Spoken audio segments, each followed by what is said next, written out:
अस्सलामुअलैकुम स्टूडेंट्स। आज के लेक्चर का जो हमारा आखिरी हिस्सा है हमने उसमें मियोसिस के बारे में पढ़ना है। तो मियोसिस सेल डिवीजन की दूसरी किस्म है और ये दूसरी किस्म बड़ी इंपॉर्टेंट है क्योंकि ये गैमेट फॉर्मेशन में इन्वॉल्व है। और मियोसिस क्या करती है, ये माइटोसिस से क्यों डिफरेंट है, इसमें एक पेरेंट सेल डिवाइड करके 4 सेल्स बनाता है। नंबर 1 और नंबर 2 जो सेल्स बनते हैं उनका नंबर ऑफ़ क्रोमोसोम हाफ हो जाता है। तो मियोसिस स्पेशल टाइप की क्रोमोसोम की डिवीजन है और इसका जो तीसरा अहम रोल है वो ये है कि ये जेनेटिक वेरिएबिलिटी लाती है और इसमें होने वाला एक इम्पॉर्टेंट स्टेप है जिसे हम क्रॉसिंग ओवर कहते हैं, जिसमें जेनेटिक मटेरियल का एक्सचेंज होता है क्रोमोसोम्स के दरमियान में, जिसकी वजह से जेनेटिक वेरिएबिलिटी आती है। तो जितने भी गैमेट फॉर्मेशन है वो मियोसिस के अमल के ज़रिए होती है। अब अगर स्पर्म फॉर्मेशन होगी तो हम उसको स्पर्मेटोजेनेसिस कहेंगे और अगर एग फॉर्मेशन होगी तो हम उसको oogenesis कहेंगे। और ओवरऑल स्पर्मेटोजेनेसिस और oogenesis दोनों हैं तो गैमेट्स यानी स्पर्म और एग, तो इनकी फॉर्मेशन के अमल को गैमेटोजेनेसिस भी बोलते हैं और ये सब मियोसिस की मरहून मिन्नत है। तो जैसे कि हमने बात की, डिप्लॉयड सेल के अंदर मियोसिस के बाद 4 सेल्स बनेंगे, हैप्लॉयड होंगे, नंबर ऑफ़ क्रोमोसोम हाफ हो जाएगा। और इसके बाद आप ये देखेंगे कि इसमें भी कंसेक्टिव डिवीजन जो होंगी वो सिंगल रेप्लिकेशन के बाद होंगी क्योंकि क्रोमोसोम के नंबर को हाफ करना है। तो डिवीजन्स में हम कहते हैं कि जो मियोसिस है क्योंकि इसने 4 सेल बनाने हैं तो इसके आगे से भी 2 हिस्से हैं। एक को हम कहते हैं मियोसिस 1 और दूसरे को हम कहते हैं मियोसिस 2। तो पहली डिवीजन जो है इसमें कहलाती है फर्स्ट मियोटिक डिवीजन, इसको दूसरे नाम में रिडक्शन डिवीजन भी कहते हैं। और जो इसका दूसरा हिस्सा है उसको हम सेकंड मियोटिक डिवीजन कहते हैं या मियोसिस जो है 2 भी कहते हैं। ये माइटोसिस के जैसी ही होती है और फिर इसको मियोटिक डिवीजन 2 भी कहते हैं। तो मियोसिस 1 जो है इसके उसी तरह 4 फेजेस हैं, प्रोफेज़, मेटाफेज़, एनाफेज़, टीलोफेज़। और इसी तरह जो मियोसिस 2 है उसकी भी यही 4 फेजेस हैं, लेकिन क्योंकि मियोसिस के हमने 2 हिस्से कर लिए हैं तो हम हर 4 फेजेस को रोमन नंबर्स लगाकर तो एक दूसरे से अलग जो है वो शो करते हैं। मिसाल के तौर पर जो मियोटिक 1 डिवीजन है उसमें प्रोफेज़ 1, मेटाफेज़ 1, एनाफेज़ 1, टीलोफेज़ 1 कहेंगे। और जो मियोसिस 2 होगी हम उसमें प्रोफेज़ 2, मेटाफेज़ 2, एनाफेज़ 2 और टीलोफेज़ 2 के जो नाम है वो इस्तेमाल करेंगे। अब हमारा मेन कंसर्न है प्रोफेज़ 1 का। पेपर में अक्सर प्रोफेज़ 1 के ऊपर सवाल आ जाता है कि प्रोफेज़ 1 के ऊपर नोट लिखें, ये पार्ट के तौर पर सवाल भी आ जाता है। तो ये क्यों आता है, क्योंकि प्रोफेज़ 1 की सबसे ज़्यादा अहमियत है मियोसिस के सवाल के अंदर। ये प्रोलॉन्ग्ड फ़ेज़ है, लंबी फ़ेज़ है। ये माइटोसिस की जो प्रोफेज़ है उससे फ़र्क है क्योंकि इसमें क्रोमोसोम जो हैं वो होमोलोगस यानी जोड़ी की शक्ल में बिहेव करते हैं जो कि एक जैसे होते हैं।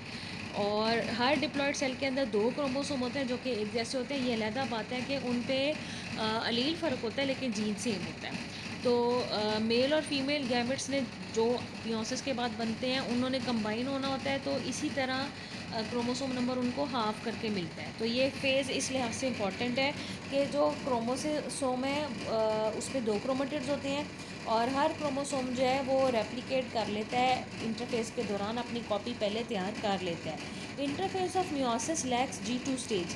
मियोसिस में G2 स्टेज नहीं होती। These similar but not unnecessarily identical chromosomes are called as homologous chromosome. तो क्रोमोसोम के वो हिस्से जो जोड़ी की शक्ल में पाए जाते हैं एक जैसे होते हैं और इनको हम होमोलोगस क्रोमोसोम कहते हैं क्योंकि जीन इन पे सेम होगा, अलील फ़र्क होंगे। प्रोफेज़ 1 जो है इसकी आगे से मुख्तलिफ़ स्टेजेस हैं जिनको हम मुख्तलिफ़ नाम दे रहे हैं, जैसे कि लेप्टोटीन, जैसे कि ज़ाइगोटीन, जैसे कि पैकीटीन, जैसे कि डिप्लोटीन और आखिरी है डायकाइनेसिस जो कि आप देख रहे हैं यहाँ पर है। अब हम देखते हैं कि इन सारी अगली पेजेस में क्या फ़र्क है और इनको हमने क्यों नाम दिया है। तो प्रोफेज़ 1 की जो आगे से पहली फ़ेज़ है वो है नंबर 1 लेप्टोटीन। क्रोमोसोम इसमें विजिबल नज़र आना शुरू हो जाते हैं, शॉर्ट एंड छोटे हो जाते हैं, थिक मोटे होना शुरू हो जाते हैं और प्रॉपर क्रोमोसोम की शक्ल इख्तियार कर लेते हैं।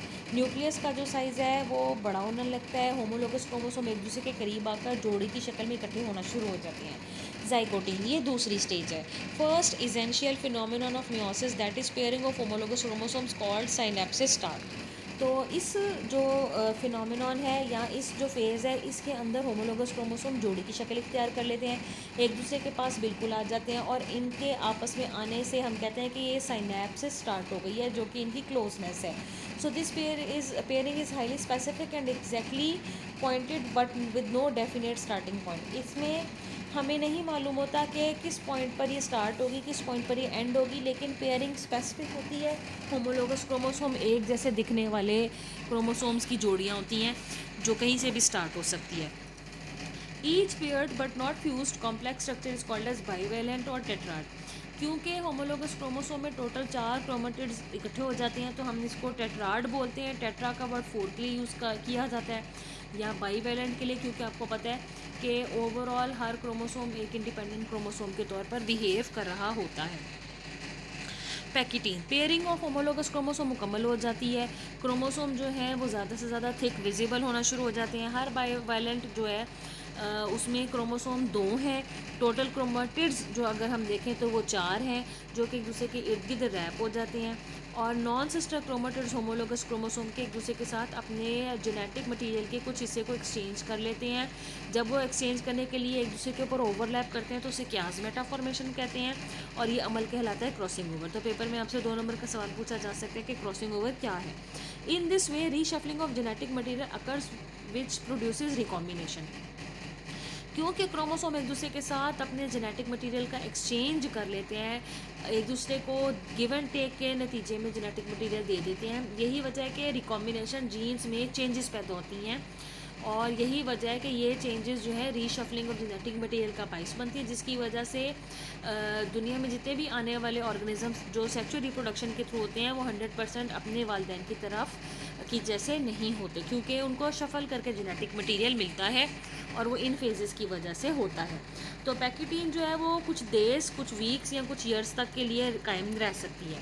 Where is leptotene and zygotene can last only a few hours. तो हम यहाँ पर अंदाज़ा कर सकते हैं कि हर जो इसकी ड्यूरेशन है, हर स्टेज की वो एक दूसरे से फ़र्क है। कुछ की सालों के लिए, कुछ की कुछ दिनों के लिए है, या कुछ घंटों के लिए है।